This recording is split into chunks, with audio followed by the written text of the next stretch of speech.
my soul worship His holy name. Sing like never before.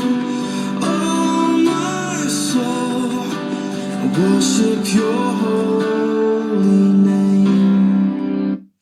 Ikaze mwese bene data kandi mbasuhuza mu izina rya Yesu Kristo umwami wacu.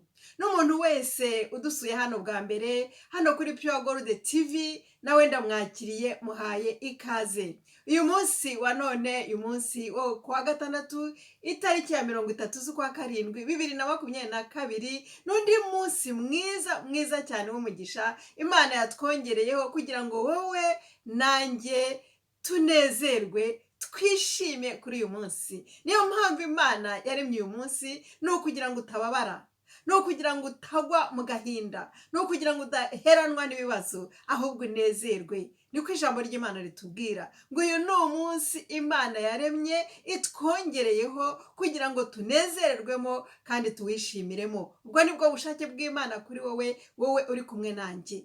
Reka rero dufate umwanya wo gusenga iminota mike cyane cyangwa amasegonda, dutumire umwuka w'Imana uri muri twebwe kugira ngo aze abe ari uyobora iki kiganiro cy'ijambo ry'umunsi, maze dukomeze twumva icyo Imana ituganiriza uyu munsi wa none. Reka dusenge. Mana Data, turagushimye kubw'uyu munsi wo kuwa gatandatu, turagushimye ko watubanye mu ijoro ryatambutse, ukaba uturamukije turi bazima. Niyo mpamvu duhuriye hano kuri Pure Gold TV, twese tugushima. Turagushimye kubwo ijambo ryawe ugiye kutwigisha, umwuka wawe waduhaye ari kumwe natwe n'ugiye kuyobora. Turashimye byose mbisabye mu izina rya Yesu Kristo umwami wacu, amina. Bene data, uyu munsi tugiye kwibaza ikibazo benshi bajya bibaza. Ikibazo niba ugifitiye igisubizo, ndakwinginze rwose udufashe ushyire icyo gisubizo cyangwa ibitekerezo byawe kuri komenti hasi y'iyi video. Urahabona handitse komenti, please udufashe, ndabikwingingiye udusubize. Ikibazo kiravuga ngo kuki abantu bakunda Imana, abantu b'Imana, abantu bihebeye Imana, abantu bahaye igihe cy'Imana, igihe cyabo, bakunda Imana cyane, kuki Imana ijya yemera ko bababazwa? Ndagisubiramo. Ikibazo kiravuga ngo kuki abantu bakunda Imana, bayikorera, bayihaye rwose burundu, usanga kenshi Imana yemera ko bababazwa? Ayo rero icyo ni ikibazo, kandi rwose ndinginga ngusabye kugira ngo udusubize, udufashe. Ndabizi ufite igisubizo cyiza. Ngicyo ikibazo benshi bibaza ndetse banambajije kenshi. Ndavuga nti tuzakiganiraho kuri Pure Gold TV. Rwose icyo kibazo niba ugifite igisubizo, mwene data nawe uragifite, dushyirira igisubizo kuri komenti. Ibitekerezo byawe turabikeneye kandi ndabigushimiye cyane. Uyu munsi rero tugiye gukomeza tureba amagambo dusanga mu Byakozwe n'Intumwa ibice 6, turahera ku murongo wa 8. Ayo magambo ni amagambo yerekeranye n'umuntu w'Imana, umuntu wari umudiyakoni, umuntu wubahaga Imana, umuntu wari umugwaneza, umuntu wuzuraga n'umwuka wera. Ariko uwo muntu yahuye n'ibibazo, ariko ibibazo ntabwo byamuheranye. Ijambo ry'Imana ni ijambo rimanukira kudufasha. Ijambo ry'Imana tugiye kumva, byanze bikunze hari icyo riza kukumarira. Ijambo ry'Imana riratwigisha, rikaducyaha, ndetse rikanaduhana cyangwa se rikadukosora, rikatwigisha mu gukiranuka kose. Nuko rero mwene data, muntu w'Imana, tega amatwi iri jambo ry'Imana tugiye kurirebera hamwe. Ndakwibutsa ko ijambo tugiye kurebera hamwe riri mu Byakozwe n'Intumwa ibice 6 ku murongo wa 8, tuhera ku murongo wa 8 tugeze ku wa 15.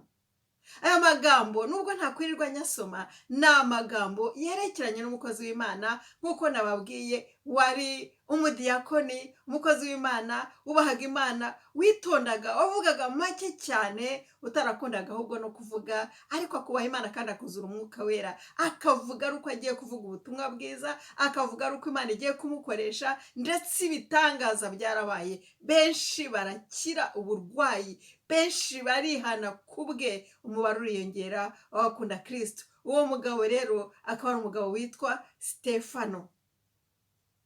Abayuda bafashe Sitefano baramurega, baramureguza, bamurega ibinyoma. Yari umukiranutsi, yari umuntu w'Imana, ariko abo bayuda baramufata kubera ishyari. Bari bamufitiye ishyari, nusoma neza urareba ukuntu bamugiriraga ishyari kubera ko yavugaga ubutumwa bwiza, ndetse akagira sigise kubera umwuka wera. Yabaga yuzuye umwuka w'Imana, umwuka w'Imana ugakorera muri we, ibitangaza byinshi cyane bigakoreka, abantu benshi bagakira ku bw'icyubahiro cy'Imana, gutyo benshi bakanihana bakanakizwa. Maze abayuda baramuhagurukira, baramufata, baravuga ati turakujyana mu butegetsi tukurege. Baramufata baramujyana, ariko icyatumye bamufata urebye nuko bari bafite ishyari, nuko baramubeshyeye, ikindi baramugambanira, bakoresha abantu ati mumugambanire, mubeshye ibi n'ibi nitumugeze imbere y'urukiko. Baramugambanira, barahimba ibintu byinshi cyane, nuko nukuri usanga ko we nubwo bamugambaniraga, Sitefano ntabwo yigeze avuga, ntabwo yigeze yiregura, ahubwo yaracecetse arabihorera. Bamaze kugera mu rukiko, ibyo byose bateguye ku bw'ishyari barabimurega, baramureguza, baramubeshyera, ariko Sitefano ntiyabumbura umunwa, ahubwo amaso ye ayerekeza mu ijuru, ayerekeza ku Mana. Oh, haleluya. Dusomye ku murongo wa 15 turasanga ko abanyarukiko bamaze kumva ibyo binyoma, bamaze kumva ibyo bamurega, bo bumvaga ko ari ukuri. Barareba, batumbira Sitefano aho yari yicaye. Barebye mu maso ye, basanga hararabagirana. Amen. Basanga harasa nk'abamarayika. Basanga ni mwiza cyane, nta munkanyari, nta gahinda, nta mubabaro, nta kwitotomba, nta bibazo afite. Umuntu babeshyeraga gutyo, bose bamutererana, ahubwo bamurebye, barebye mu maso ye, basanga hararabagirana, basanga hasa nk'abamarayika. Amen. Ibi rero bikwereke ko iyo uri umuntu w'Imana, iyo ukunda Yesu, iyo wuzuye umwuka wera, iyo uri umuntu mwiza ukunda Imana wayiyeguriye, imva ukiranuka na Sitefano. Ibyo bakubeshyera byose, abagutuka, abagukubita, abagufungisha, ntabwo ugomba kugira agahinda, ntugomba kubabara, ntugomba kugaragaza ko ufite isura mbi, ufite umubabaro, ahubwo kubera umwuka wera, kubera ijambo ry'Imana usoma rigufasha no gusenga, urarabagirana. Amen. Wuzura umwuka wera ukarabagirana, mu maso yawe agasa nk'abamarayika, maze Satani akagira ate? Agafata ubusa. Satani yakoze ibi byose kugira ngo ace intege Sitefano, abo yahagarara, aba yarekeraho kuvuga ubutumwa bwiza, abe mbese yarekeraho gusenga no gukora ibitangaza mu izina rya Yesu, ariko ntibishoboka. Muntu w'Imana, nuhura n'ikigeragezo, nuhura n'ibigukubita hasi, Satani burya wagira ngo agucogoze usubire inyuma, ahubwo jya umera nka Sitefano, uceceke, amaso yawe uyerekeze kuri Yesu, uyerekeze ku Mana. Abantu nibakureba bazabona urabagirana, bazabona unezerewe. Babandi bose bakubeshyera, babandi bose bagutuka, babandi bose bagutererana, bamware, babone ko bakorera ubusa. Imana izagufasha, izaguha umunezero, izaguha ibyishimo, izaguha imbaraga. Babandi bakuvuga nabi, babandi bakurwanya, ya opozisiyo, babone ko bakorera ubusa, kuko uri hamwe n'Imana, kuko wuzuye imbaraga z'Imana, wuzuye umwuka wera. Aya ni amagambo meza cyane, nk'uko navuze, ibyanditse byera biza kutwigisha. Iri jambo rimanukiye kutwigisha, iri jambo rimanukiye kudukosora. Aho wowe wagiraga umujinya, aho wagiraga uburakari, aho abantu bakurwanyaga uri umuntu w'Imana, ukarakara ukihorera, ugasanga n'abo bantu basuhuza ufite umujinya, aha iri jambo ry'Imana rigufashe umere nka Sitefano. Nawe urebe Imana, utumbire mu ijuru, wirebere mu ijuru, amaso yawe hanga imana, maze mu maso yawe babanzi bawe babandi bakurwanya babandi bakuvuga ibinyoma nibakubona babone urarabagirana. Amen.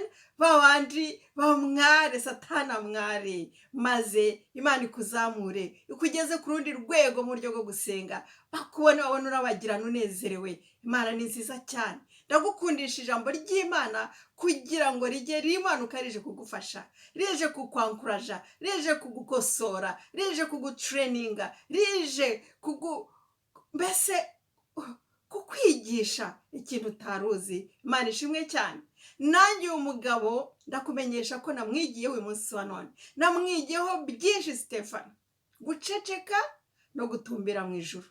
Mu byo bakurega by'ibinyoma, mu byo bakuvuga by'ibinyoma, mu byo bakubeshyera bakujyana mu nkiko cyangwa se n'ahandi, we jya uceceka ahasiga utumbire mu ijuru maze urabagirane. Imana izakurengera. Imana ni igitangaza. N'iri jambo nari mfite kugira ngo turisangire kandi rigira icyo ritwigisha. Ubu butaha tuzakomeza n'ubundi tureba uyu mugabo Stefano, tuzamwigiraho byinshi cyane, ukuntu yitwaye, ukuntu byagenze igihe bamuteraga amabuye. Naho ni ikintu mvuga cyiza cyane. Twibuke rero cya kibazo twabajije tuti, kuki Imana ijya yemera ko abantu bayo bababazwa kandi bayikunda? Nka Stefano ndetse n'abandi, Yobu, hari n'abandi bagiye bababazwa Imana ikabyemera kandi ari abakiranutsi bakunda Imana. Ni kuki? Ni iyihe mpamvu? Niba ufite igisubizo kidushyirire kuri komenti, bizadufasha cyane kandi uzaba utugiriye neza utwunguye ibitekerezo. Imana iguhe umugisha. Tuzakomeza ubutaha. Mwese mpagarariye aha mbifuriza weekend nziza, turi kumwe mu masengesho. The sun comes up, it's a new day dawn. It's time to sing your song.